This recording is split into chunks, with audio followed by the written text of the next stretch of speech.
சிவபெருமானின் ஆசீர்வாதம் பெற்றவர்கள் யார் யார் என்பதை நாமும் தெரிந்து வைத்துக் கொள்ள வேண்டும் அல்லவா? தெரிந்து வைத்துக் கொண்டால் அந்த பட்டியலில் நம்மையும் சேர்த்துக் கொள்ள முடியும். பிரதோஷ வழிபாடு அன்று தவறாமல் நீங்கள் போய் சிவபெருமானை தரிசனம் செய்து வழிபாடு செய்தால் உங்களுக்கு சிவபெருமானின் அனுகிரகம் ஆசீர்வாதம் முழுமையாக இருக்கிறது என்று அர்த்தம்.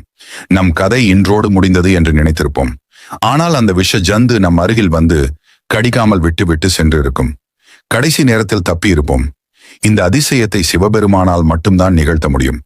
சிவன் கோவிலுக்கு யாரெல்லாம் அடிக்கடி சென்று சிவ சிவ என்ற வார்த்தையை உச்சரித்தால் நீங்கள்தான் இந்த உலகத்தில் செல்வந்தர்கள். சிவன் வழிபாடு செய்பவர்களுக்கு இறப்பு உண்டு. நீங்கள் இறந்த பின்பு உங்களை அந்த யமன் வந்து அழைத்து செல்ல மாட்டான். இந்த உலகத்தில் எந்த இடத்தை தோண்டி எடுத்தாலும் அந்த இடத்திலிருந்து கிடைக்கக்கூடிய பொருள்தான் இந்த சிவலிங்கம். இந்த உலகம் முழுவதும் லிங்க வழிபாடுதான் ஆதி காலத்திலிருந்தே செய்யப்பட்டு வருகிறது. எல்லாம் சிவமயம், உலகமே சிவமயம். சிவன் சிவன் சிவன் சிவன் சிவன் என்று இப்படி சொல்லிக்கொண்டே இருக்கலாம். சில பேருக்கு சிவசிவா என்று சொன்னாலே கண்முன் லிங்கம் தோன்றி கண்களிலிருந்து கண்ணீர் பெருகும்.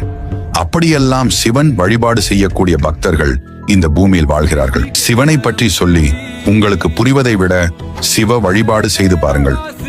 உணரும் போதுதான் சிவபக்தி என்ன என்பது தெரியும். அந்த சிவபெருமானின் அனுக்கிரகமும் ஆசீர்வாதமும் அனைவருக்கும் கிடைக்க எம்பெருமானை வேண்டிக் கொள்வோம்.